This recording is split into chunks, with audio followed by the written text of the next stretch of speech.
గాలికే దేవుడు వచ్చింత పాశం తినిపోతే దేవుడు మెంటి వస్తాడు రాడు. ఏమంటున్నది?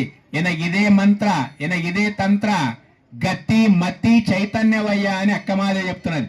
నాకు ఇదే మంత్రం. మంత్రం అంటే మననం చేసేటువంటి వాడిని తరింపజేసిన మంత్రం. ఇదే తంత్ర. ఇది బాగా ఆపుతుంచుకోండి. తంత్రం అనేటువంటిది ఎట్లా? తంత్రం అంటే మీకు ఎప్పుడు తెలుస్తుంది. ఎప్పుడంటే పున్నంకి ఎట్టెట్లను అవుతున్నది, అమాసకి ఎట్టెట్లను అవుతున్నది నాకు ఎవడో ఏమో చేసాడు. చాలా నడుస్తున్నాయి అన్నట్టు. ఆడబోతాం తక్కగాలి, ఈ సావులేరు తక్క ఇలా దరగల కాడికి పోతాం, చర్చిలోకి పోతాం, అన్ని దిక్కులో పోతున్నాం అన్నట్టు. ఇది తంత్ర విద్య. అంటే మనకుండే సాడెసత్తులు దూరం పోవాలంటే మనకు దయ్యం పట్టిందో భూతం పట్టిందో, చాలా మందికి దయ్యం పట్టిందో భూతం పట్టిందో అని మా దగ్గరికి వస్తారు. అరే నువ్వే కుదవ దయ్యం ఉన్నవరా, నీకు ఇంకొక దయ్యం పట్టాడుదేమోనని మేమంటాం అన్నాడు. వాడు ఫుల్ తాగుతాడు, ఇంటికి ఏం తీసుకోపోడు, ఎక్కడ తీసుకోపోడు. నాకు ఏమైందో బరకత్ కాకొచ్చింది. బరకత్ ఎట్లయితుంది నీకు? నువ్వు కుదవ పెద్ద దయ్యం ఉన్నావు, నీవు కుదవ భూతం ఉన్నావు. మహిళలు కూడా అట్లనే. మీరు ఎక్కువ కోపంతో అది చేయకండి. అన్ని కోరికలు కూడా పరిమితంగా ఉంచుకోండి. కోరికలు పరిమితి మీరిపోతే సీతమ్మని జ్ఞాపకం చేసుకోండి. సీతమ్మను అడ్డమైన కోరికలు కోరదు సంసారం లోపల.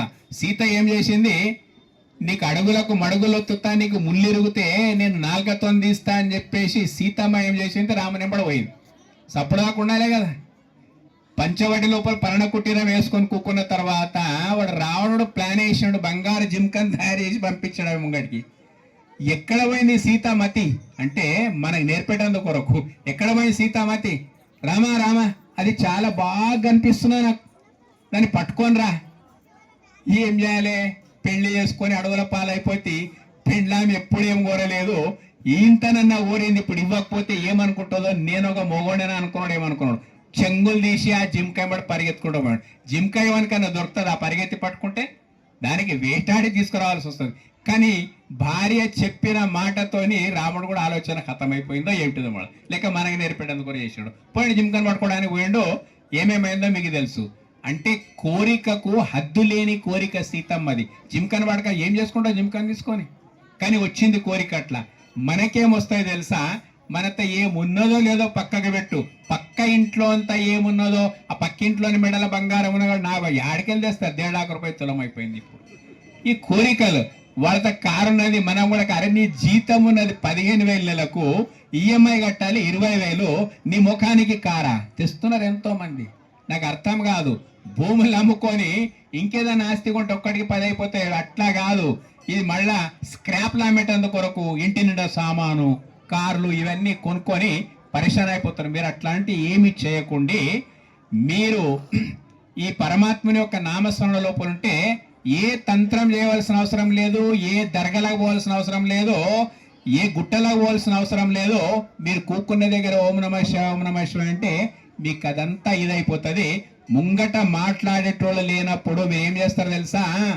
పక్క అక్కతోని పిలుచుకుంటారు, లేకపోతే రచ్చమండల మీద పోతారు. పురుషులు ముచ్చట్లు పెట్టుకొని కూక్కుంటారు. ఎందుకు? చాలా టైం ఉన్నది, మనకు వేస్ట్ చేసుకుంటున్నాం అన్నట్టు. ముంగట మాట్లాడేటోళ్ళు లేనప్పుడు చెత్త ఆలోచనలకు బదులు మనసు అంతర్ముఖం కావాలి. ఓం నమః శివాయ ఓం నమః శివాయ ఓం నమః శివాయ అనుకుంటూ కూకుంటే శివుని యొక్క శక్తి ఎప్పుడు విశ్వమంతా సంచారం చేస్తూ ఉంటుంది. అయితే ఏడవకపోతే అమ్మ కూడా పిల్లలకు పాలివ్వది. మరి మీరు ఓం నమః శివాయ అనకపోతే మీకు ఏం చేయాలి దేవుడు? ఏదైనా దుకాణం పోండి, మీరు దుకాణం పోయి ఒక మందుల దుకాణం పోండి, మందుల దుకాణం పోయి ఇట్లా ఒట్టి నిలబడండి. ఏమని అని అడుగుతాడు? ఒట్టి నిలబడండి. కిరాణా దుకాణం పోండి, ఏమనంటే ఒట్టి నిలబడండి. అరే పాగలన అంటాడా లేదా? మొత్తం మీద దేవుడు కూడా పెద్ద దుకాణం పెట్టుకొని కూకున్నాడు. ఏం కావాలి కోరిటందు కొరకు మీరు తయారు లేకపోతే ఆ దేవుడు మీకు ఏమి ఇవ్వగలుగుతాడు? దేవునికి జీవునికి మధ్యల బంధం ఉన్నదే మంత్రము. బసవేశ్వరుడు మాట చెప్పిండు, ఎన్న మనదల్లి మತ್ತೊಂದು అరియనయ్య ఓం నమః శివాయ ఓం నమః శివాయ తిరిదనయ్య ఎనగిదే మంత్ర ఎనగిదే తంత్ర జప తప కూడల సంగమ దేవ అని చెప్పేసి ఎవరు చెప్పిండ్రు? బసవేశ్వరుడు కూడా చెప్పాడు. ఎనగిదే మంత్ర తంత్ర జప తప. తపస్సు చేసేందుకు కొరకు ఎక్కడనో పోవాల్సిన అవసరం లేదు. ఊళ్ళో ఉన్న మందిరాలకు పోయి 15-20 నిమిషాలు కూర్చొని ఓం నమః శివాయ అనండి. మందిరాలకు పోయే టైం లేదంటే ఇంట్లోనే కూర్చొని టీవీ సీరియల్స్ చూడడానికి బదులు ఓం నమః శివాయ మంత్ర జపం చేయండి. చూడండి, మంచి సీరియల్స్ వస్తే మీరు ఏం చేస్తారు? లొల్లి ఆ పిల్లని ఎత్తుకోపో, బయటకు ఎత్తుకోపో, ఇప్పుడు లొల్లి పెడుతున్నాడు, జెర్సే పాడిపోయేవానికి మొత్తం మీద. అరే భగవంతుని నామస్మరణ లోపల గంత మాత్రం శ్రద్ధ ఉంటే చాలు. టీవీ సీరియల్స్ మీద మనకు ఉండేటువంటి శ్రద్ధ, మీకు రచ్చబండ మీద రొచ్చు ముచ్చట్లు ఆడుకుంటే టైం పాస్. ఎవడు గెలిస్తే మనకేమి, ఎవడు ఓడితే మనకేమి. చూడండి, లాస్ట్ అండ్ ఫైనల్ పాయింట్ చెప్తున్నా, మీకు టైం భగవంతుడు చాలా ఇచ్చిండు. మోడీ కూడా తలంచుకుంటే అంత పెద్ద ప్రధాని కదా, 8 గంటలు ఫ్రీ టైం ఆయనకు కూడా ఉన్నది అన్నట్టు. 16 గంటలు పనిచేస్తే 8 గంటలు ఫ్రీ టైం ఆయనకు కూడా ఉన్నది. మనలాకి ఎప్పుడు తిరుగుతుంటారా, బేఫికర్ లోపల ఊకుంటారు. మోడీ అదే పని చేస్తాడు, ఎప్పుడు కూడా పరమాత్మ నామస్మరణ చేసుకుంటూ ఊకుంటాడు. అంత పెద్ద ప్రపంచం లోపల ఉండి అంత దూరం ఎందుకు? హనుమంతుడు కంటే పెద్ద పని ఎవడు ఉన్నాడు ప్రపంచం లోపల? ఎవడు లేడు. రాజకీయం లోపల ఆయన మించిన వాడు లేడు, సైన్యం లోపల ఆయన మించిన వాడు లేడు. అయినప్పటికీ నిరంతరం రామనామ స్మరణ చేసిండో. మనకు టైం చాలా ఉన్నది, మనం టైం వృధా చేస్తా ఉన్నాం అన్నట్టు. ఎప్పుడు సమయం దొరికితే అప్పుడు ముచ్చట్లు. ఇడికి హైదరాబాద్ పోతున్నాం అనుకోండి, మీకు సాధన రహస్యాలు చెప్తున్నా. ఇక్కడ హైదరాబాద్ పోతున్నాం, బస్సులో పోతున్నప్పుడు ఎవడు దిక్కుంటాం, మనం ఒక్కడే ఊకొని పోతున్నాం. మనకు కావాలి ఎవడన్నా కూడా మాట్లాడేందుకు కొరకు. పక్కని నీదే ఆవరు, నాదే ఆవరు, నీ పిల్లలు ఎంత, నా పిల్లలు ఎంత, నీత ఎన్ని తోట్లున్నాయి, ఇవన్నీ ఫాల్తూ ముచ్చట్లతో జీవితం బర్బాద్ అయిపోతున్నది. అందుకొరకే బస్సు హైదరాబాద్కి పోయిన దాకా 2-3 గంటలు పడుతుంది. కళ్ళు మూసుకొని హాయిగా పరమాత్మ నామస్మరణ చేసుకుంటా ఉంటే పెద్ద సిద్ధి కలగడానికి అవకాశం ఉన్నది. సిద్ధుల స్థలం లోపల మీకు చెప్తున్నా, టైం చాలా ఉన్నది మనకు. చూడండి, భగవంతుడు న్యాయం చేసిన, అందరికీ టైం ఇచ్చిన అన్నట్టు. ఈ సమయం ఏదైతే ఉన్నదో ఇది 2 ముచ్చట్లున్నాయి సమయం విషయం లోపల.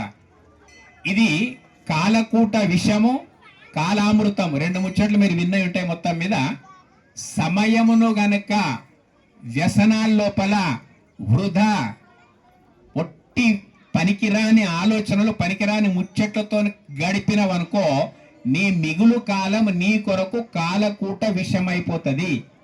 అంటే విషం తిన్నట్లనే లెక్క.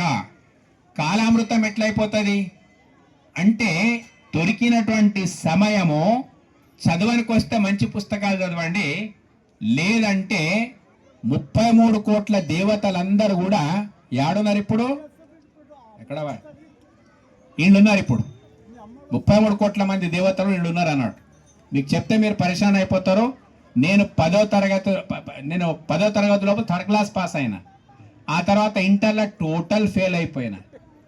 ఎందుకు ఫెయిల్ అయినా దానికి కారణాలు ఉన్నాయి. భక్తి మార్గంలో అప్పుడే వచ్చేసినాం అన్నట్టు. అయితే మా తమ్మునికి చాలా బాధ.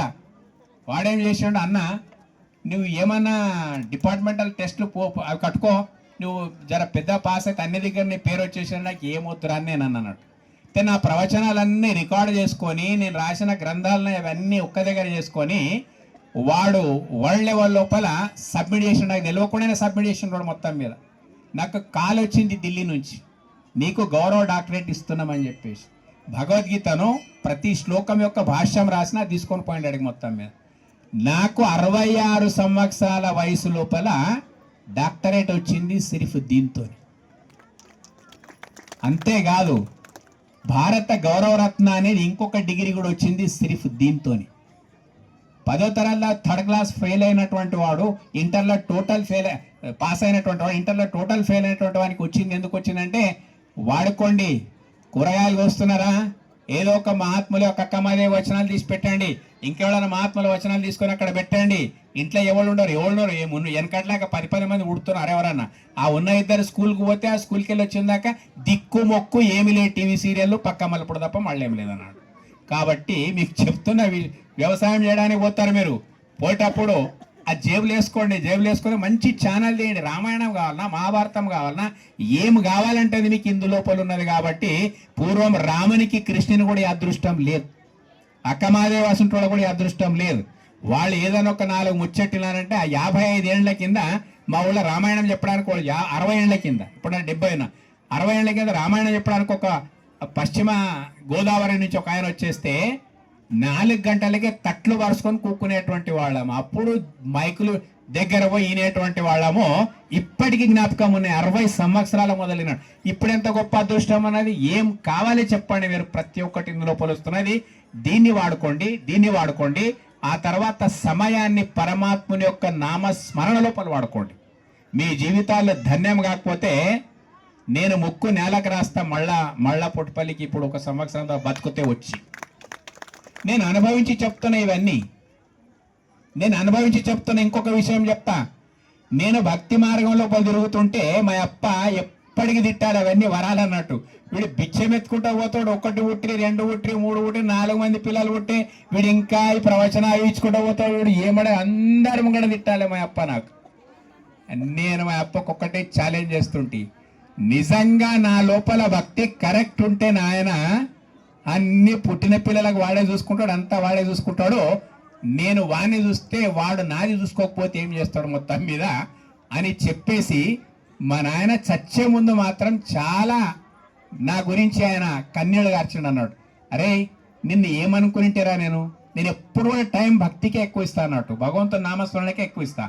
అయితే నేను ఏమనుకునింటిరా, నీకు ఎక్కడ ఫెయిల్ అవుతారా? మా ఒక తమ్ముడిని ఎంటెక్ పిహెచ్డి చేయించిండు, ఇంకో తమ్ముడిని ఎంబీఏ చేయించిండు, వాళ్ళందరూ ఉద్యోగాలు రిటైర్ అయిపోయారు. ఇప్పుడు కంపేర్ చేస్తే మా అప్ప అంటుండే, అప్పుడేమో అరే వింతో మాట్లాడకుండా వాడు బిచ్చమెత్తుకుంటూ పోతాడు, ప్రవచనాలు ఇచ్చుకుంటూ బిచ్చమెత్తుకుంటూ పోతాడు అన్న మా నాయన, మీరు ఏం పనికి వస్తారా? వాడు చూడు, వాడు చదువులే సందేలే అన్ని పెళ్లి చేసి అన్ని అయిపోయాయని చెప్పేసి ఎంతో సంతోషపడ్డాడు. ఎందుకు చెప్తున్నా ఈ మాట అంటే, భక్తి లోపల శక్తి ఉన్నది. భక్తి యొక్క సూత్రమే పరమాత్ముని యొక్క నామస్మరణ. ఏం చేయవలసిన అవసరం లేదో అన్నీ మీ దగ్గరకు వస్తాయి. మీ మైండ్ ఓపెన్ అయిపోతుంది, అన్ని విషయాలు అర్థమైపోతాయి, మీ కష్టాలు దూరం అయిపోతాయి. ఎందుకు కన్నీరు మున్నీరు అవుతారమ్మా మీరు పరమాత్ముడు ఉండంగా. ధన్యవాదాలు. ತ್ರೈಲೋಕ್ಯ ಸಂಪದ ಆಲೈಕ್ಯ ಸಮುಲ್ಲೇಖನ ವಿತ್ತ ಸಚ್ಚಿದಾನಂದ ರೂಪಾಯ ಶಿವಾಯ ಬ್ರಹ್ಮಣೇ ನಮಃ. ಗುರು ಬ್ರಹ್ಮ ಗುರು ವಿಷ್ಣು ಗುರುದೇವೋ ಮಹೇಶ್ವರ ಗುರು ಸಾಕ್ಷಾತ್ ಪರಬ್ರಹ್ಮ ತಸ್ಮೈ ಶ್ರೀ ಗುರುವೇ ನಮೋ ನಮಃ. ಧ್ಯಾನ ಮೂಲೋ ಗುರುಮೂರ್ತಿ ಪೂಜ ಮೂಲೋ ಗುರುಪಾದಂ ಮಂತ್ರ ಮೂಲೋ ಗುರುವಾಕ್ಯಂ ಮುಕ್ತಿ ಮೂಲೋ ಗುರುಕೃಪಾ ಅವತಾತ್ಮ ಸ್ವರೂಪಾಯ ಶಿವದ್ಭಾವೋ ಪ್ರದಾಯಿನಿ ನಮೋ ಸದ್ಗುರುನಾಥಾಯ ಶಟಸ್ಥಲ ಬ್ರಹ್ಮೂರ್ತಿ ನಮೋ ನಮಃ. ಪ್ರಪ್ರಥಮದಲ್ಲಿ ಪರಮ ಪೂಜೆ ಜಗದಾದಿ ಜಗದ್ಗುರು ರೇಣುಕಾಚಾರ್ಯರ ಪಾದಪದ ನಮಸ್ಕರಿಸುತ್ತಾ ಹಾಗೂ ಬಸವಾದಿ ಪ್ರವತೆಯನ್ನ ಹೃದಯ ಮಂದಿ ನೆನೆಸಿಕೊಂಡು ಇಂದಿನ ಪೊಟ್ಪಳ್ಳಿ ಗ್ರಾಮದ ಅಧಿಷ್ಠಾನ ದೇವತಾ ಸಿದ್ದೇಶ್ವರ ಸ್ವಾಮಿಯ ಪಾದಕ್ಕೂ ನಮಸ್ಕರಿಸುತ್ತಾ ಹಾಗೂ ಪೊಟ್ಪಳ್ಳಿಯ ಸಮಸ್ತ ಗ್ರಾಮದ ಸದ್ಭಕ್ತರಿಗೂ ಈ ದೇವಾಲಯದ ಕಮಿಟಿ ಚೇರ್ಮನ್ರು ಅಧ್ಯಕ್ಷರು ಉಪಾಧ್ಯಕ್ಷರಿಗೂ ಸಮಸ್ತ ಎಲ್ಲ ಸಕಲ ಸದ್ಭಕ್ತರಿಗೂ ಮಾತ್ರ ಸ್ವರೂಪಿಯರಿಗೂ ವೇದಿಕೆ ಮೇಲೆ ಕುಳಿತಂತ ವೇದಮೂರ್ತಿ ರಾಚಯ್ಯ ಸ್ವಾಮೀಜಿಯವರಿಗೂ ಇನ್ನೊಬ್ಬರಿಗೂ ಸಂತರಿಗೂ ನಿಮ್ಮ ಅಂತರಾತ್ಮದ ಪರಮಾತ್ಮನಿಗೆ ನನ್ನ ಭಕ್ತಿ ಪೂರ್ವಕ ಶರಣಾರ್ಥಿಗಳು. ಇಲ್ಲಿವರೆಗೆ ಏನಾಯ್ತು, ತೆಲುಗು ಆಯ್ತಲ್ಲ, ಥೋಡೆ ಮಂದಿಗೆ ತೆಲುಗು ಗೊತ್ತಾಗಲ್ಲ, ಕನ್ನಡ. ಯಾಕಂದ್ರೆ ಅಡಿಗೆ ಭಾಳ ಮಾಡ್ಯಾರ. ಥೋಡೆ ಮಂದಿ ಶುಗರ್ ಇದ್ದವ್ರು ಹುಗ್ಗಿ ಉಣಲ್ಲ, ಬರೀ ಅನ್ನನೇ ಉಣ್ತಾರಲ್ಲ. ಮತ್ತು ಉಣ್ದೆ ಬರೇ ಹುಗ್ಗಿನೇ ಮಾಡಿದವ್ರಿಯಪ್ಪ ಅಂದ್ರೆ ಉಪವಾಸ ಹೋಗ್ಬೇಕ, ಚಪಾತಿ ಟೈಮ್ ಭಾಳ ಆಗ್ತದ. ಅದಕ್ಕೆ ದಯಮಾಡಿ ಇವತ್ತಿನ ದಿನ ಬಹಳ ದೊಡ್ಡ ಶುಭ ದಿನ ಅಂತ. ಶುಭ ದಿನ ಅಂದ್ರೆ ಇಲ್ಲೇರಿ ಹೇಳಿದ್ರು ಅವರು, ಸೋಮವಾರ ಮಂಗಳವಾರ ಬುಧವಾರ ಗುರುವಾರ ಅಂದ್ರೆ ವಾರ ಎಲ್ಲ ನಾವೇ ಮಾಡ್ಕೊಂಡಿದ್ದು, ಪಂಚಾಂಗ ನಾವೇ ಮಾಡ್ಕೊಂಡಿದ್ದು, ಜ್ಯೋತಿಷ್ಯ ನಾವೇ ಮಾಡ್ಕೊಂಡಿದ್ದು. ಒಂದು ವೇಳೆ ಸೃಷ್ಟಿ ಹುಟ್ಟಲ್ಕನ ಮೊದಲೇ ಇವೆಲ್ಲ ಅದಾವ? ಇಲ್ಲ, ಏನೂ ಇಲ್ಲ. ಸೃಷ್ಟಿನೇ ಇಲ್ಲ ಅಂದ್ರೆ ಇವೆಲ್ಲ ಯಾತಕ್ಕಿರ್ತಾವ? ಒಂದು ವೇಳೆ ನಾವೇ ಇಲ್ಲ ಅಂದ್ರೆ ಟೆಂಟ್ ಹಾಕಿರ್ತದ ಇಲ್ಲಿ? ವಿಚಾರ ಮಾಡ್ರಿ. ಬಿಸಿಲು ಬರ್ತಂದ್ರೆ ಟೆಂಟ್ ಹಾಕಿದೇವೆ ಅಷ್ಟೇ, ದೇವ್ರ ಸಲುವಾಗಿ. ಎಲ್ಲರೂ ಬಂದು ಬಿಸಿಲಾಕ ಕೂರಬಾರ್ದು ಅಂತೇಳಿ. ಅಕ್ಕ ಅಧಿಷ್ಠಾನ ದೇವತೆ ಸಿದ್ದೇಶ್ವರ ಸ್ವಾಮಿಗಳು ಬಂದು ಎಷ್ಟು ವರ್ಷ ಆಯ್ತು ನಿಮ್ಮ ಪೊಟ್ಪಳ್ಳಿ ಗ್ರಾಮದಲ್ಲಿ ನಿವಾಸ ನೋಡಿ. ಒಂದು ಭವ್ಯವಾದ ಒಂದು ಗುಹಾ, ಗವಿ ಅಂದ್ರೆ ಬಹಳ ಇರಲ್ಲ, ಸಿದ್ದೇಶ್ವರ ಗವಿ ಅಂತಾರ, ಪೊಟ್ಪಳ್ಳಿ ಗವಿ ಅಂತಾರ. ಅನೇಕ ದೇವಸ್ಥಾನದಲ್ಲಿ ಒಂದು ವೇಳೆ ಸತ್ಯ ಅದ. ಸತ್ಯ ಹೆಂಗದಂದ್ರ ಈಗ ಹೇಳಿದ್ರು ಏನಂದ್ರ ಭಕ್ತಿ. ಅದಕ್ಕೆ ಹೇಳ್ತಾರೆ ಬಸವಣ್ಣವರು, ಭಕ್ತಿ ಎಂಬ ಪೃಥ್ವಿಯ ಮೇಲೆ ಗುರುವೆಂಬ ಬೀಜವ ಕುರಿಸಿ ಲಿಂಗವೆಂಬ ಎಲೆ ಆಯ್ತು, ಆಚಾರವೆಂಬ ಹೂ ಆಯ್ತು, ನಿಷ್ಪತ್ತಿ ಎಂಬ ಹಣ್ಣಾಯ್ತು, ನಿಷ್ಪತ್ತಿ ಎಂಬ ಹಣ್ಣು ಕಳಚಿ ಬಿಡುವಲ್ಲಿ ಕೂಡಲ ಸಂಗಮ ದೇವ ತನಗೆ ಬೇಕೆಂದು ಎತ್ತಿಕೊಂಡ. ಇದು ಭಕ್ತಿ ಸಮರದಂತ ಹೆಸರು. ಯಾಕಂದ್ರೆ ಭಾರತ ಭೂಮಿಯಲ್ಲಿ ಅನೇಕ ಸಾಧುರು, ಸಂತರು, ಮಹಾತ್ಮರು, ಶರಣರು ಎಲ್ಲರ ಇದ್ದಾರ ಅಂದ್ರೆ ಅದು ನಮ್ಮ ಕೇವಲ ಭಾರತದಲ್ಲಿ. ಅದಕ್ಕೆ ಭಾರತ ಭೂಮಿಗೆ ಪುಣ್ಯ ಭೂಮಿ ಅಂತ ಹೆಸರು ಬಂದದ್ದು. ಯಾವ ಭೂಮಿ? ಪುಣ್ಯ ಭೂಮಿ, ಕರ್ಮ ಭೂಮಿ. ಅನೇಕ ಭೂಮಿಗೆ ಈ ಪುಣ್ಯಾತ್ಮರು ಎಲ್ಲಾದ ಅದಕ್ಕೆಲ್ಲ ಪುಣ್ಯ ಭೂಮಿ ಅಂತ ಹೆಸರು ಬಂದದ. ಅದಕ್ಕೆ ತಾವೆಲ್ಲ ಬಹಳ ಪುಣ್ಯ ಮಾಡಿದಕ್ಕ ಇಷ್ಟು ನಿವಾಸದಲ್ಲಿ ಪ್ರಶಾಂತವಾಗಿ ಕೂತ್ರಿ. ಇದಕ್ಕೆ ಒಂದೇ ಒಂದು ಉದಾಹರಣೆ. ಯಾವ ಉದಾಹರಣೆ ಅಂದ್ರೆ ಭಕ್ತಿ ಮಾಡ್ಬೇಕಂತ ಮಾಡ್ತೇವ್ರಿ ಮುತ್ತೇರೆ, ಆದ್ರ ಮನಸ್ಸೇ ಒಂದು ಏಕಾರ್ಥ ಇರೋದಲ್ಲ. ಮನಸ್ಸು ಬಹಳ ಚಂಚಲ ಅದ. ಯಾಕಂದ್ರ ಪಶು ಪಕ್ಷಿಗಳು 84 ಜೀವರಾಕ್ಷಿಗಳು ನಾವು ಎಲ್ಲಿ ಕೂಡಂದ್ರೆ ಸಂಜೆ ತಕ ಅಲ್ಲೇ ಕೂಡ್ತಾವ ನಮ್ಮ ಮಾತು ಕೇಳಿ. ಆದ್ರೆ ಕೂಡ್ಲಾರ್ದಂದ್ರೆ ಒಂದು ಮಾನವನ ಮನಸ್ಸಂದ್ರೆ ಒಂದು ಜಾಗದ ಕೂಡ. ಅದಕ್ಕೆ ಹೇಳ್ತಾನ ಮನಸ್ಸಿಗೆ ಅಕ್ಕ ಮಹಾದೇವಿ ಹೇಳ್ತಾಳ, ಆಸೆ ಬಿಡಲಿಬಹುದು, ದೇಶ ತಿರುಗಲಿಬಹುದು, ಉಪವಾಸ ವ್ರತದಲ್ಲಿ ಇರಬಹುದು ಆತ್ಮ, ಆದರೆ ಹರಿದಾಡಂತ ಮನವನ್ನು ನಿಲ್ಲಿಸೋದು ಬಲಕರ ಕಷ್ಟವಯ್ಯ ಚನ್ನ ಮಲ್ಲಿಕಾರ್ಜುನ ಅಂದ್ರು. ಪರಮಾತ್ಮ ಎಲ್ಲಕ್ಕ ಬಂಧನ ಮಾಡಿನಿ, ಆದ್ರೆ ನಾವೆಲ್ಲ ಇಲ್ಲೇ ಕೂತಿದ್ದೇವೆ, ನೀವೆಲ್ಲ ಇಲ್ಲೇ ಕೂತಿರಲ್ಲ. ಅದ್ರ ಮನಸ್ಸು ಬಹಳ ಮಂದಿ ಇಲ್ಲಿಲ್ಲ. ಸ್ವಾಮಿಗಳು ಬಂದರೆ ಇವ್ರು ಯಾವಾಗ ಹೇಳ್ತಾರೋ ನಾವ್ ಹೇಳ್ಬೇಕಂತಾರೆ ಥೋಡೆ ಮಂದಿ, ಯಾಕಂದ್ರೆ ಅವ್ರು ಎದ್ರೆ ನಮ್ಗೆ ಪರ್ಮಿಷನ್ ಅದಲ್ಲ. ಒಂದು ವೇಳೆ ಥೋಡೆ ಮಂದಿ ಅಂತಾರ ಅಲ್ಲಿ ಮುಖ್ಯ ಆಗ್ತದೆ, ನಾವು ಪ್ರಸಾದಕ್ಕೆ ಹೋಗ್ಬೇಕಂತ ಥೋಡೆ ಮಂದಿ ಅಂತಾರ, ಥೋಡೆ ಮಂದಿ ಮತ್ತೆ ಕಡೆ ಹೋಗ್ಬೇಕಂತಾರ. ಅದಕ್ಕೆ ಇದು ಸಂಸಾರದ ಪ್ರಾಪಂಚದಲ್ಲಿ ಮಾನವ ಪ್ರಾಣಿಗಿದ್ದು ಮನಸ್ಸು ಒಂದೇ ಇರ್ತದ. ಖರೆ 108 ಸಂಕಲ್ಪ ಒಳಗ್ ಮಂದಿ ಒಂದು ಮನಸ್ಸಿ ಕಡೆ ಹೋಯ್ತದ, ಒಂದು ಪೂರ್ವ ಪಶ್ಚಿಮ ಉತ್ತರ ಎಲ್ಲ ಕಡೆ ಹರಿದಾಡ್ತದ. ಈ ಮನಸ್ಸಿಗೆ ಬಂಧನ ಮಾಡ್ಲಿಕ್ಕೆ ಪುರಾಣ, ಭಜನ, ಕೀರ್ತನ ಇವೆಲ್ಲ ನಮ್ಮ ಪುಣ್ಯ ಭೂಮಿಯಲ್ಲಿ ಮೊದಲೇ ಸಾಧು ಸಂತರು ಮಹಾತ್ಮರು ಇಟ್ಟದ. ಯಾಕಂದ್ರ ಮನಸ್ಸು ಬಂಧನ ಮಾಡು, ಮನಸ್ಸಿಗೆ ಒಂದೇ ಜಾಗದಾಗ ಕೂಡ್ಬೇಕಂದ್ರ ಈ ತಾವೆಲ್ಲ ಯಾಕೆ ಕುಂತೀರಿ ಅಂದ್ರೆ ಜಾತ್ರೆ ನಿಮಿತ್ತವಾಗಿ ಕುಂತೀರಿ. ಇಲ್ಲಿ ಜಾತ್ರೆ ಅದ, ಇಲ್ಲಿ ಜಾತ್ರೆ ಅಂದ್ರ ನಮ್ದು ಜಾತ್ರೆ ಆದ. ಈಗ ಅರ್ಧ ಜಾತ್ರೆ ಮುಗಿತು, ಇನ್ನೊಂದು ಅರ್ಧ ಆದ.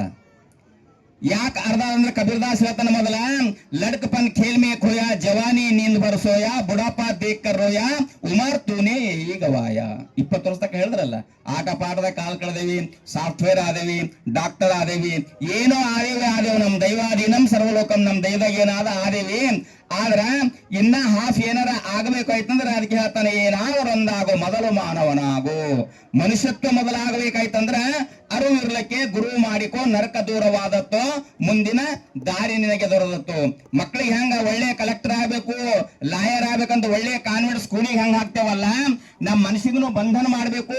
ಈ ಸಂಸಾರದ ಬಿಡುಗಡೆಯಿಂದ ಪಾರ ಆಗ್ಬೇಕಂದ್ರ ಒಳ್ಳೆ ಗುರುವನ್ನು ಸಂಭ್ರಮಿಸಬೇಕು, ಒಳ್ಳೆ ಗುರುವಿನ ಸೇವಾ ಮಾಡಬೇಕು, ತಂದೆ ತಾಯಿ ಸೇವೆ ಮಾಡ್ಬೇಕು ಮೊದಲ. ಯಾಕಂದ್ರೆ ಜಗತ್ತಿನಾಗ ಮಾತ್ರ ದೇವೋಭವ, ಪಿತೃ ದೇವೋಭವ, ಅತಿಥಿ ದೇವೋಭವ, ಆಚಾರ್ಯ, ತಲ್ಲಿ ತಂದೆ ಗುರು ದೈವತೋ ಸಮಾನ ಅಂತ ವೇದಗಳು ಹೇಳ್ತವ. ಆ ವೇಳೆ ತಂದೆ ತಾಯಿ ಇಲ್ಲಂದ್ರೆ ಜನ್ಮ ಕೊಟ್ಟು ನಾವು ಭೂಮಿಯಾಗೆ ಬರ್ತಿದ್ದೇವ. ಬಹಳ ಮಂದಿ ನಮ್ಮ ಪ್ರಾಂತಾಗ ತಂದೆ ತಾಯಿ ಸೇವೆ ಮಾಡಲ್ಲ. ಒಂದು ವೇಳೆ ಡಿಪಾರ್ಟ್ಮೆಂಟ್ ನಮ್ಮ ಲಗ್ನ ಆಯ್ತಂದ್ರೆ ಒಂದು ವಾರದಾಗ ಡಿಪಾರ್ಟ್ಮೆಂಟ್ ಬೇರೆ, ಅವ್ರ ಮನೆ ಆ ಕಡೆ, ನಮ್ಮ ಮನೆ ಕಡೆ ಹ್ಯಾಂಡ್ಯ ಸುಧಾರಿಸ್ಕೊಂಡು ಜೇರಾಬ ಸಂಗಾರಡಿ ಆ ಕಡೆ ನೋಡಿದ್ರು. ನಾವು ಬಿಂದ ಮಾಡ್ಲಾಕ್ ಬಂದ ಗುರುಗಳೇ, ನೀವು ಬಂದಾಗ ಲಗ್ನ ಮುಹೂರ್ತ ಬಹಳ ದುಂಬರಟಿ ಐತ್ರಿಯಪ್ಪ, ನಮ್ಮ ಮಗ ನಮ್ಮ ಮನೆಗೆ ಇಲ್ಲಿ, ಯಾಕಂದ್ರ ಟ್ರಾಲ್ಯಾಗ ಹಾಕೊಂಡು ಹೋದಿ ಎಲ್ಲ ಅಂತ ಹೇಳಿದ್ರು. ಯಾಕ ಹಂಗದ? ಯಾಕಂದ್ರ ಜೀವನದಲ್ಲಿ ಆಶೆಯ ದಾಸತ್ವ, ನಿರಾಶೆಯ ಈಶತ್ವ. ಆಸೆ ದಾಸನಾಗಿ ದುಡಿಸ್ತದ, ಅದಕ್ಕೆ ನಿರಾಶೆ ಈಶನ ದರ್ಶನ ಮಾಡಿಸ್ತದ. ಅದಕ್ಕೆ ಈಶನ ದರ್ಶನ ಮಾಡ್ಬೇಕಾಯ್ತಂದ್ರ, ಈ ಭವಮುಕ್ತನಾಗಬೇಕಾಯ್ತಂದ್ರ ಮೊದಲು ಮನಸ್ಸು ಶುದ್ಧಿ ಮಾಡ್ಬೇಕು. ಹ್ಯಾಂಗ ಮನಸ್ಸು ಶುದ್ಧಿ ಮಾಡ್ಬೇಕಂದ್ರೆ, ಚರ್ಮ ಹೊಲಸಾಯ್ತಂದ್ರ 50 ರೂಪಾಯಿ ಸಾಬೂನ್ ತಂದು ಗಸ ಹೊಡೆದೇವು ಸಾಬೂನ್ ಹಚ್ಚಿ ಅಂದ್ರ ಎಲ್ಲಾ ಸ್ವಚ್ಛ ಐತದ ಪೂರ. ಅದಕ್ಕೆ ಹೇಳ್ತಾನ ಶರಣೊಬ್ಬವ, ಮಂಡಿ ಮಾಸಿದ್ರೆ ಮಜ್ಜನ ಮಾಡುವರಿ, ನೆತ್ತಿ ಮಾಸ್ತಂದ್ರೆ ಏನ್ ಮಾಡ್ತಂದ್ರೆ ಒಳಗೆ ಹೇನಿಗೇನಾದ್ರೆ ಸೌಡು ತೌಡು ಸಾಬೂನ್ ಶಾಂಪು ಹಚ್ಚಿದ್ರೆ ಒಳಗಿನ ಹೇನೆಲ್ಲ ಸತ್ತೋತಾವ. ಒಂದ್ ವೇಳೆ ಸತ್ತ ಇಲ್ಲ ಅಂದ್ರೆ ಚರ್ಕಂಡಿ ಅಂತೀರಿ, ತಿರುಪತಿ ಹೋಗಿ ನೆತ್ತಿ ಬಳಸ್ಬೇಕು. ಆದ್ರ ಇದು ಮಜ್ಜನ ಕೆರಿವಿರಿ, ಬಟ್ಟೆ ಮಾಸಿದಡೆ ಮಡಿವಾಳ ಹಾಕುರಿ, ಮಡಿವಾಳ ಮಾಚಾಯ ಬಟ್ಟೆ ತುಳಿತಾನ. ಆದರೆ ಮನದ ಮಲ್ಲಿಗೆ ಆದಡೆ ಒಳಗ ಮೈಲಿಗೆ ಆಗಿದಾರೆ, ಇದಕ್ಕೆ ಹೆಂಗ ತೊಳಿತೀರಿ ಅಂತ ಕೇಳಿದ್ರ, ಒಂದು ಬಾಟಲ್ದಾಗ ಹಾಲು ಹಾಕದ ವಾಸನೆ ಬರ್ತಂದು ಬ್ರಷ್ ಹಾಕಿ ನಿರ್ಮಾ ಹಾಕಿ ಟಕ್ ಟಕ್ ಟಕ್ ಹೊಡೆದ್ರೆ ಬಾಟಲ್ ಪೂರ ಸಾಫ್ ಆಗ್ತದ. ಮತ್ ಇದ್ರ ಕಲುಷಿತ ಆಗ್ಯದಲ್ಲ, ಮಾಡ್ಲಕ್ ಬರ್ತದ ಮಾಡ.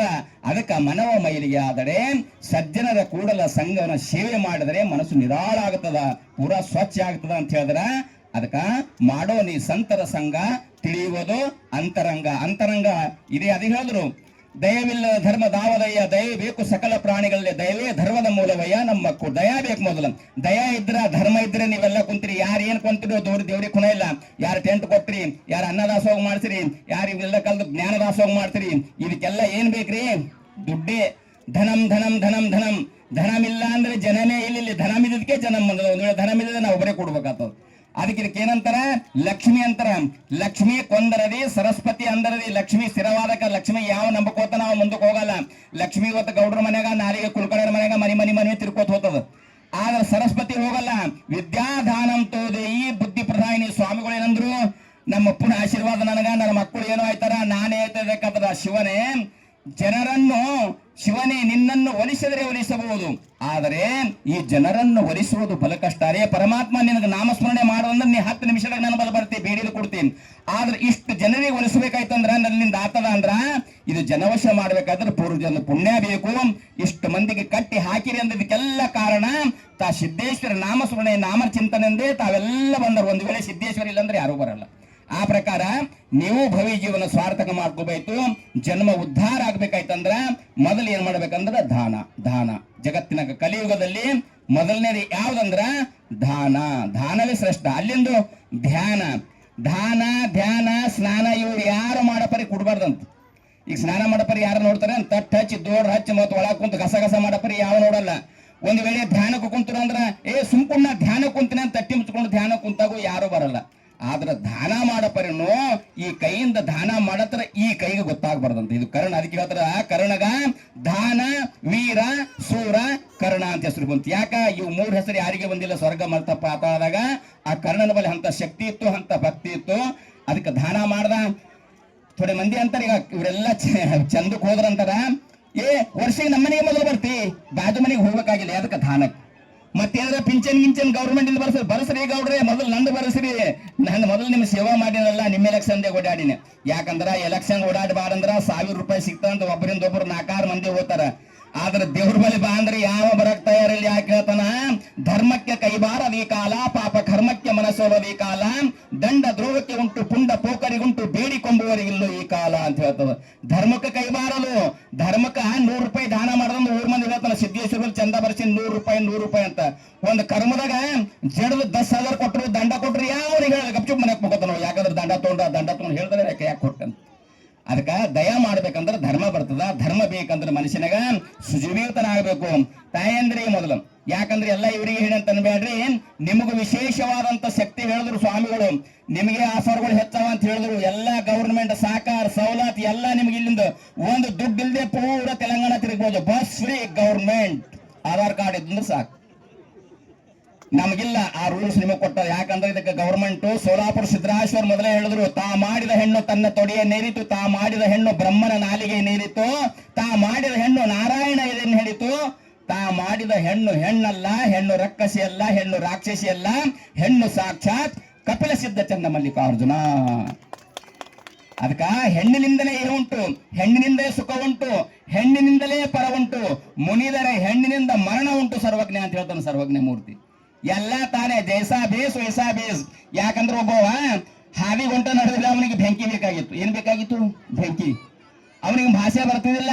ಮಹಾರಾಷ್ಟ್ರ ಪಾಪ ಅವಾಗೆಲ್ಲ ಚುಟ್ಟ ಬಿಗಿತೀವಲ್ಲ, ಆಕೆ ಬೆಂಕಿ ಬೇಕಂದ್ರ ಒಂದ ಅಮ್ಮ ಬೆಂಕಿಗೆ ಇಷ್ಟು ಅಂತಾರ, ಇಷ್ಟು ಘ್ಯಾ ಅನ್ನಂತ. ಆಕೆಗೆ ತೆಲುಗು ಬರ್ತಿತ್ತು. ಇಷ್ಟು ಘ್ಯಾ ಅಂದ್ರೆ ಆಕೆ ಅಂದಳು ಏನಂತ ಅಂತ್ರಿ, ಏ ಮದಿ ಅಂದಳು ಆಕಿ. ಏ ಮದಿ ಅಂದ್ರೆ ಏನ್ ಗೊತ್ತಂದ್ರೆ ಮ್ಯಾಲ್ ಬಾ. ಅವನಿಗೆ ಮ್ಯಾಲ್ ಬಾ ಅನ್ನಂಗಾಯ್ತು. ಈಕಿ ಏ ಮದಿ ಅಂತ ಕೇಳಿದ್ರೆ ಮ್ಯಾಲ್ ಬಾ ಅಂದ್ರೆ ಕೊಡ್ತಾವಂತ. ಏ ಮದಿ ಅಂತ ಈಕಿ ಅಂತಾಳೆ, ಇಷ್ಟು ಘ್ಯಾ ಅಂತವ ಅಂತಾನ. ಏ ಮದಿ ಇಷ್ಟು ಘ್ಯಾ ಇಬ್ಬರು ಕಲ್ತು ಪೂರ ಒಳಗಡೆ ಹೊಲತ್ರ ಪೂರ ಒಳಗೆ ಹೋದಾಕಿನ ಸರಿ. ಒಳಗ ಹೋಗೋಣ ಬೆಂಕಿ ಬಲ್ ಹೋಗೋಣ. ಮತ್ತ ಕೇಳಿದ್ರು ಏ ಮದಿ ಅಂದ್ರೆ ಇಷ್ಟು ಯಾ ಅಮ್ಮಡ್ರ ಮತ್ತ ಏ ಮದಿ ಅಂದ್ರು. ಅಮ್ಮದ ಏನೋ ಮಾಡಪ್ಲೆ ಕಾಣ್ತಾ ಟಣ ಕೊಟ್ಟು ಹೊಡೆದ್ರು. ಅವಾಗ ಏನ್ ಬಂದ್ರು? ಗಲ್ಲಿ ಮಂದಿ ಎಲ್ಲ ಬಂದ್ರು ಪೂರ. ಅವನು ಇಷ್ಟು ಅಲ್ಲ, ಅವನ ಮೈ ಪೂರ ಸಾಪ ಇತ್ತು.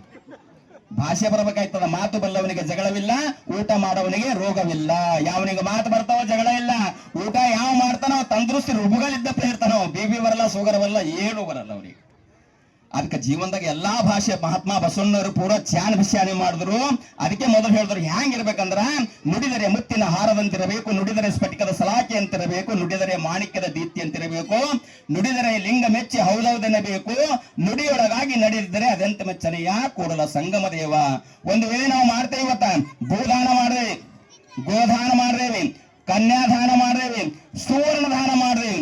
ಇವೆಲ್ಲ ದಾನ ಎದರಿಂದ ಮಾಡಿದೇವಿ? ಬಾರಿನ ಮುತ್ತರೆ ಸುವರ್ಣ ದಾನ ಆಯ್ತು, ಗೋದಾನ ಆಯ್ತು, ಕನ್ಯಾದಾನ ಆಯ್ತು, ಎಲ್ಲಾ ದಾನ ಆಯ್ತು. ಲಾಸ್ಟ್ ಮಾಡೋದೇನು?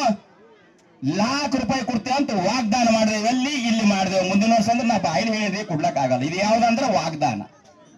ಸುಮ್ಮನೆ ಹೇಳೋದು ವಾಗ್ದಾನ. ವಾಗ್ದಾನ ಹೇಳ್ಬೇಕಾಗಿಲ್ಲ. ತುರ್ತು ಧಾನ್ಯ ಮಹಾಪುಣ್ಯ. ಅದಕ್ಕೆ ನಮ್ಮೂರು ಹೇಳ್ತಾರ, ಸಿರಿ ಬಂದ ಕಾಲಕ್ಕೆ ಧರಿಲ್ ಗಾನವ ಮಾಡು, ಕರೆದು ದಾನವ ಮಾಡು, ಪರಿಣಾಮ ಹೊಕ್ಕು ಪದ ಹೊಕ್ಕು ನೆರಮನೆ ಕೈಲಾಸ ಭಿನ್ನಾಣ ಹೊಕ್ಕು ಸರ್ವಜ್ಞ ಅಂತ. ಯಾವತ್ತು ನಮಗೆ ಸಿರಿತನ ಬರ್ತಂದ್ರ ನಮ್ಮವ್ರು ಕರೆದು ದಾನ ಮಾಡ್ತಿರಂತ. ಪುಟ್ಟಪಳ್ಳಿಯಾಗ ಜಾತ್ರೆ ಮಾಡ್ತಾರ. ನಾವು ಜರಾ ಸಂಗಮದಾಗ ಇರ್ತೇವೆ, ನಮಗ್ ಹೋಗಕ್ ಆಗಲ್ಲ.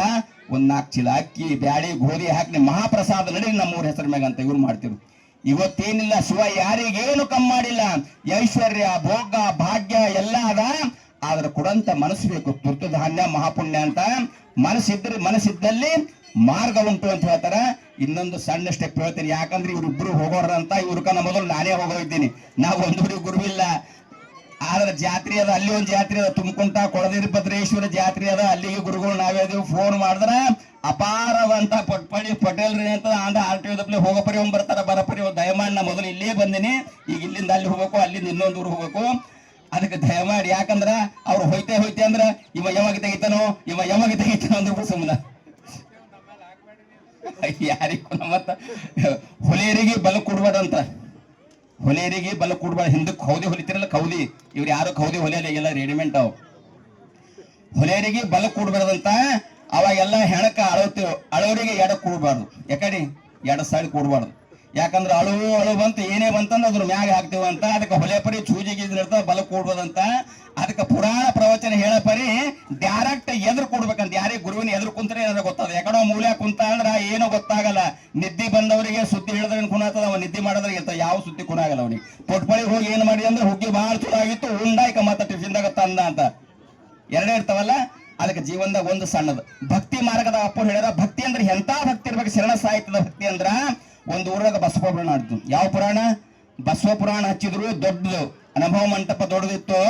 100 ಮಂದಿ ದಿನಾ ಪುರಾಣ ಕೇಳ್ತಿರು, ಹೆಣ್ಮಕ್ಳು ಒಂದು ಲೈನ್, ಗಣಸು ಮಕ್ಕಳು ಒಂದು. ಈ ಪುರಾಣದಲ್ಲಿ ಬಸವ ಮಂಟಪದ ಬಾಗಿದೆ, ಮಂಟಪದ ಬಾಜಿಗೆ ಒಂದು ಮನೆ ಇತ್ತು.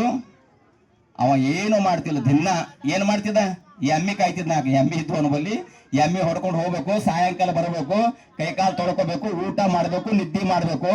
ಆಕಿ ಅಂದಳಂತ, ಏನ್ರಿ ಊರ್ ಮಂದಿ ದಿವಸ ಹೋಯ್ತಾರ, ಮತ್ತೆ ನೀವು ಒಂದಿನ ಹೋಗ್ಬೇಕಂದ್ರ ಅವ ಅಂದ, ನನಗಿಲ್ಲ ಸಮಯ ಅದೇ. ಮುಂಜಾನೆ ಬೆಳಗ್ಗೆ ಹೆಂಡಿ ತೆಗೆದ, ಕಸ ತೆಗೆದ, ಎಲ್ಲಾ ತೆಗೆದ, 11ಕ್ಕೆ ಹೋಗಿ ಮತ್ತೆ ಸಾಯಂಕಾಲ ಬಂದ ಟೊಂಕ ಟಿಮ್ ಅಂತದ. ಪುರಾಣ ಕೇಳಾಕ ನನಗೆ ಟೈಮ್ ಅದ ಇಲ್ಲ.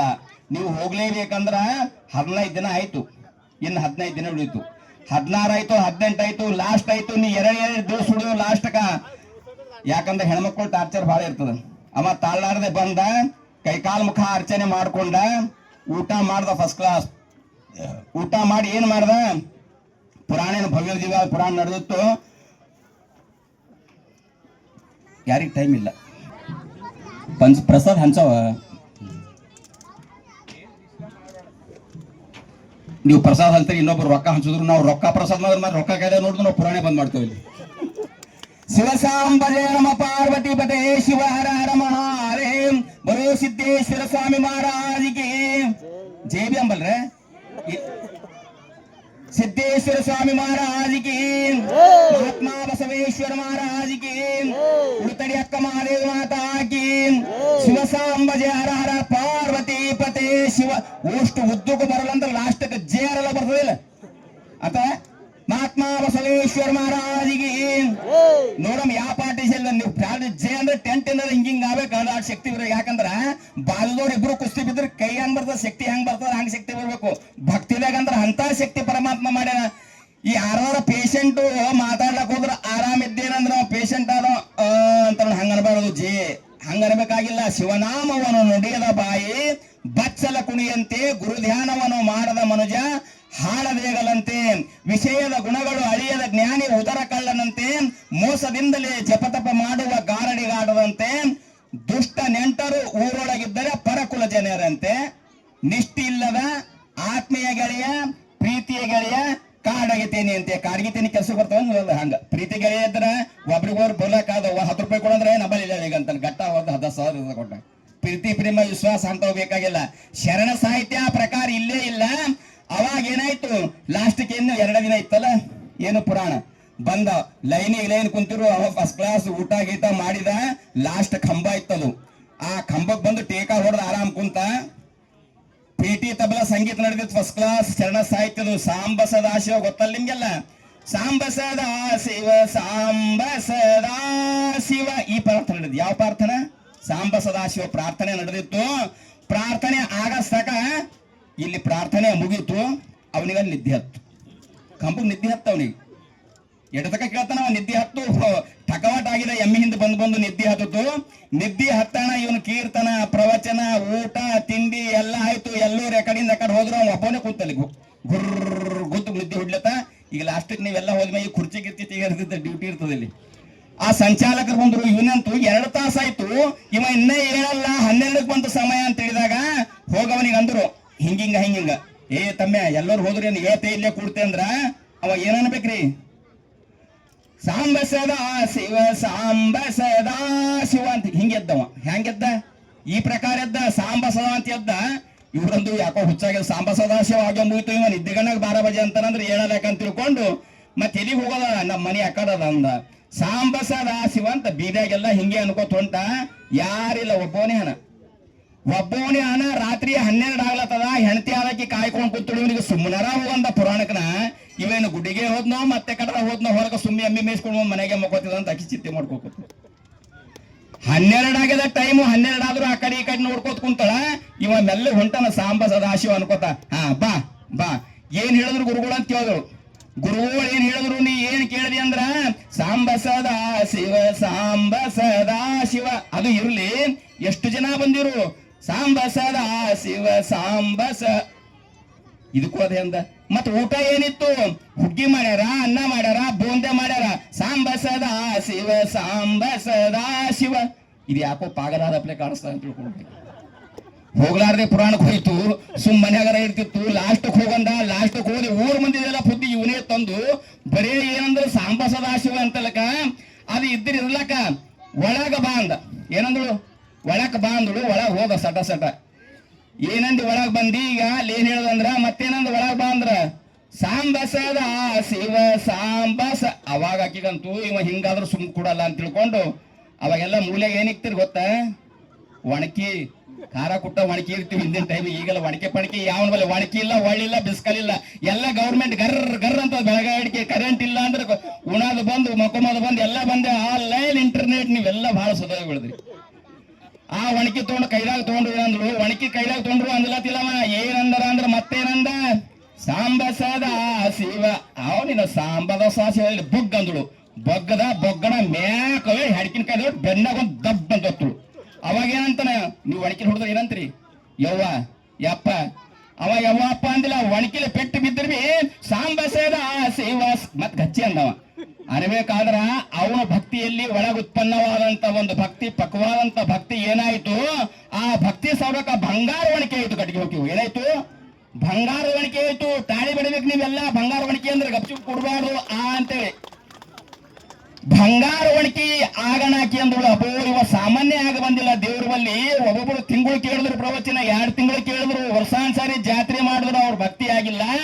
ಆದ್ರೆ ನನ್ನ ಗಂಡ ದೇವರಾಗಿನ ಸಾಕ್ಷಾತ್. ದೇವ್ರಿಗೆ ಮುಟ್ಟಿದ್ರು ಒಣಕಿನೇ ಬಂಗಾರ ಆಗಿದೆ ಅಂದ್ರೆ ಸಾಮಾನ್ಯ ಅಂತ ತಿಳ್ಕೊಂಡು ಅವ್ರ ಮನೆ ಬಹಳ ಸಣ್ಣದಿತ್ತು. ಚಪ್ಪರು ಗುಡಿಸಿ ಇತ್ತು. ಇಬ್ರು ಕಲ್ತು ಒಣಕೆ ಏನ್ ಮಾಡಿದ್ರು? ಒಂದು ತಟ್ಟಿನ ಚೀಲದಾಗ ಸುತ್ತಿದ್ರು. ಸೀದಾ ಹೋದ್ರು ಹೈದರಾಬಾದ್ಗೆ ಹೋಗಿ ಒಣಕೆ ಮಾಡಿದ್ರೆ ಕಮ್ರೊಕ್ಕ ಬರ್ತಾವ ಏನು? ಏಟದ 1.5 ಲಾಖ ಏನೀಗ? ಆ ಟೈಮಿಗೆ 1.5 ಲಾಖ ಅಲ್ಲ, 1.5 ಲಾಖ ಬಂದ್ರಿ. ಮನೆ, ಕಾರು, ಗೌಡ್ರ ಪ್ರಾಪರ್ಟಿ ಎಲ್ಲ ಆ ಒಣಕೆಗೆ ಬರ್ತಿತ್ತು. ಅಷ್ಟು ಕಿಮ್ಮತ್ತಿತ್ತು ಒಣಕೆ. ಹೋದ್ರು ಫಸ್ಟ್ ಕ್ಲಾಸ್. ಏನೇನು ಬೇಕೆಲ್ಲ ಸಾಹಿತ್ಯ ತಗೊಂಡ್ರು. ಮನೆಗೆ ಬಂದ್ರು. ಛಪ್ಪರ್ ಬಿಟ್ಟು ಆಗಿದ್ರು. ಮನೆ ಕಡಿದ್ರು. ಬಿಲ್ಡಿಂಗ್ ಆಯ್ತು. ಮನೆ ಮುಂದವ ಎಮ್ಮೆ ಕಾಯ್ಲಾಕ್ ಹೋಗಲ್ಲ ಹೊಂಟವ. ಏನ ಕಾರ್ ತಗೊಂಡು ಫಸ್ಟ್ ಕ್ಲಾಸ್ ಕಾರಿನ ಓಡಿ ಹೇಳತ್. ಬಾಜುದಕ್ಕೆ ಕೇಳ್ತಾಳ ಮನೆಗೆ. ಬಾಜುರಿಗೆ ಭಾಳ ಬೇಕಾರೆ ನೀನು ನಮ್ಮಲ್ಲೇ ಕುಂತಿದ್ದೆ ಪುರಾಣಕ್ಕೆ ಹೇಳಕ್ ಬಂದಾಗ ಎಲ್ಲ ಆಯ್ತು. ಮತ್ತೆ ನೀವು ಹಿಂಗ್ಯಾಂಗ ಸೌಕಾರ ಆದ್ರಿ ಅಂತ ಕೇಳಿದ್ರು. ಹೇಳಕ್ಕ ಇದಕ್ಕೇನು ಬಹಳ ದೊಡ್ಡ ಸಮಸ್ಯೆ ಇಲ್ಲ. ಪುರಾಣ ಪೂರಾ ಲಾಸ್ಟ್ ತಗ ನಡ್ಲತ್ತಿತ್ತು. ನನ್ನ ಗಂಟಗೆ ದಿನ ಹೋಗಿ ಅಂದ. ಒಂದಿನ ಹೋಗಿಲ್ಲ. ಲಾಸ್ಟ್ ಹೋಗ್ಯಾನಂತ ಒಂದು ಕಂಬಕ್ಕೆ ಕುಂತಾನಂತ. ಕುಂತು ರಾತ್ರಿ 12ಕ್ಕೆ ಬಂದು ಹಿಂಗ್ಯಾಕ ಬಂದಿ ಅಂದ್ರೆ ಸಾಂಬ ಸದಾ ಶಿವ ಅಂತಾನ. ಉಂಡೆ ಅಂದ್ರೆ ಸಾಂಬ ಸದಾ ಶಿವ ಅಂತಾನ. ಏನ್ ಹೇಳಿದ್ರು ಅಂದ್ರೆ ಸಾಂಬ ಅಂತ. ನನ್ನ ನೆತ್ತಿ ಖರಾಬ್ ಆಗಿ ಮೂಲ್ಯಾಗ ಒಣಕಿ ಇತ್ತು. ಒಣಕಿ ತಗೊಂಡು ಒಂದು ಬಿಗದ ಮೇಲಾಗ ಆ ಒಣಕಿನೇ ಬಂಗಾರ ಐತಿ ಅಕ್ಕ ಅಂದಳು. ಅಕ್ಕಿ ಎದ್ದಿದ್ದಾಡ್ ಅಂತೊಮ್ಮೆ. ಯವ್ವ ಪುರಾಣದಾಗ ಎಷ್ಟು ಶಕ್ತಿ ಅದ. ಒಣಕಿ ಬಂಗಾರದಾಗ್ಯದ ಅಂದ್ರ ಇಲ್ಲೇಂತ ದೊಡ್ಡ ಮಾತು. ಮುಂದಿನ ವರ್ಷ ನನ್ನ ಗಂಡ ಕಳಿಸ್ತೀನಿ ಪುರಾಣಕ್ಕೆ ಅಂದೊಳಗಿ. ಎದ್ರ ಸಲುವಾಗಿ? ಪುರಾಣಕ್ಕೆ ಭಕ್ತಿ ಸಲುವಾಗಿ ಅಲ್ಲ. ಒಣಕಿ ಬಂಗಾರದಾಗಬೇಕು. ಒಟ್ಟೆ ಒಣಕಿ ಹೆಂಗ ಮನೆ ಕಳಿಸ್ಬೇಕು, ಬಂಗಾರ ಒಣಕಿ ಮಾಡ್ಕೋಬೇಕಲ್ಲ. ಬಾ ಅಂದಳು. ಶ್ರಾವಣ ಬಂದೇ ಬಂತು.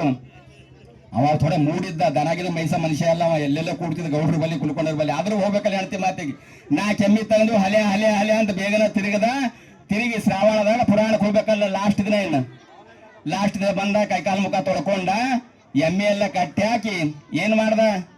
ಅವ 4 ರೊಟ್ಟಿ ಉಣ್ತಿದ್ವು. 6 ರೊಟ್ಟಿ ಉಂಡ. ಅವ ಎಲ್ಲ ರೊಟ್ಟಿನೇ ಇರ್ತಿತ್ತ. ಅನ್ನ ಹುಗ್ಗಿ ಏನಿರ್ತಿದ ರೊಟ್ಟಿ ಉಂಡ. ಯಾ ಕಂಬ ಕೂರ್ಬೇಕು ಆ ಕಂಬಗೆ ಕುಂತು ನೋಡ್ದ. ಇನ್ನ ಯಾವನು ಬಂದೇ ಇಲ್ಲ. ಅವ ಎಲ್ಲರಿಗಿನ್ನ ಪೈಲೇ ಬಂದಾನ. ಯಾಕಂದ್ರೆ ಅವ್ನು ಹೆಂಡತಿ ಮೊದಲೇ ಹೋಗಂದಳ ಜಾಗ ಸಿಗಲ್ದಂತ. ಬಂದ ಕುಂತ ನೋಡ್ದ. ಅಲ್ಲಿ ಸಾಂಬ ಸದಾಶಿವ ಪೇಟಿ ಇಲ್ಲ, ತಬಲ ಇಲ್ಲ, ಏನೇ ಇಲ್ಲ. ಬಂದು ಕುಂತ. ಒಬ್ರು ಅವರು ಬಂದು ಕೂಡೋದ್ರಾಗ ಇವನೋ ಜಾಸ್ತಿ ಉಂಡಿದ. ಅವನಿಗೆ ಅಲ್ಲೇ ನಿದ್ದೆ ಹತ್ತು. ಪರ್ದ ಕೇಳ್ಯಾನ? ಕೇಳಿಲ್ಲ. ಪುರಾಣ ಕೇಳ್ಯಾನ? ಯಾರಿಗ್ ನೋಡ್ಯಾನ? ಏನೂ ನೋಡಿಲ್ಲ. ಪುರಾಣ ಬಂತು, ಎಲ್ಲ ಆಯ್ತು. ಬಂದ ಮ್ಯಾಗ ಇವನಿಗೆ 12:30 ಕೆಸರಿಗೆ ಆಯ್ತು. ಎಲ್ಲರೂ ಹೋಗಿರು. ಹೋಗೋಣ ಹೇಳಿರಲ್ಲ ಹೆಣ್ತಿ ಏನಂತ? ನೀ ಅವ್ರ ಏನ್ ಕೇಳಿದ್ರು ಸಾಂಬ ಸದಾಶಿವ ಅನ್ಬೇಕು. ಯಾರು ಮಾತಾಡಿದ್ರು ಸಾಂಬಸ, ಮನಿಗ್ ಬರಪರಿ ಸಾಂಬ ಸದಾಶಿವ ಅನ್ಬೇಕು. ನಾ ಒಳಗ್ ಬಾ ಅಂತೀನಿ ಸಾಂಬ ಸದಾ, ಎಲ್ಲಕ ಸಾಂಬ ಸದಾಶಿವ. 100 ಪ್ರಶ್ನೆ ಉತ್ತರ ಒಂದೇ, ಸಾಂಬ ಸದಾಶಿವ ಅಂತ ಹೇಳಿದ್ರು. ಆವಾಗ ಆಯ್ತಂತಂದ 12ಕ್ಕ ಎಲ್ಲರೂ ಎದ್ದೊಮ್ಮೆ ಬಂದ್ರು ಸಂಚಾಲಕರು. ಯಾಕೋರಿ ಹೋದ್ರ ಸೊಬ್ಬ ಮಂಕೊಡಿದ, ಮತ್ತೆ ಇವ್ರ ಸೊಬ್ಬ ಅವನು ಆ ಕಂಬಕ್ಕೆ ಅಮ್ಕೊಂಡ್ರಿ ಅಂದ್ರ, ಆ ಕಂಬ ಅಂತವ್ರಿಗೆ ಇತ್ತದು ಟೇಕ. ಬಂದು ಏ ತಮ್ಮ ಏನದ ಅಂದ್ರ ಏನಂತಿದ್ದ? ಸಾಂಬ ಸದಾಶಿವ. ಅವಂದ ವರ್ಷಗೊಬ್ಬರ ಆಟ ಹಚ್ಚಿರೆ, ಹೋದ್ರ ಸೊಬ್ಬ ಹಿಂಗೆ ಅಂತಾರ, ಮತ್ತೆ ಈ ವರ್ಷ ಬವಿ ಅಂತಿ. ನಡಿ ನಡಿ ಹೊರಗೆ ನಡಿ ಅಂತೇಳಿ ಹೊರಗೆ ಹಾಕ್ರೋನಿಗೆ. ಹೊರಗೆಲ್ಲ ನೋಡ್ಕೋತ ಬಂದ. ಈಗಿರು ನಿಂತೀವಿ ಎಲ್ಲಿ ಹೊರಗ. ಯಾಕ ಒಣಕೆ ಬಂಗಾರ ಮಾಡ್ಬೇಕಾಗ್ಯದ. ಅವ್ ಯಾವಾಗ ಬರ್ತಾರೋ ಯಾವಾಗ ಕೇಳ್ಬೇಕಂತಾರೋ. ಬಾ ಒಳಗ್ ಬಾ. ಏನ್ ಹೇಳಿದ್ರು ಗುರುಗಳು? ಸಾಂಬ ಸದಾಶಿವ ಸಾಂಬ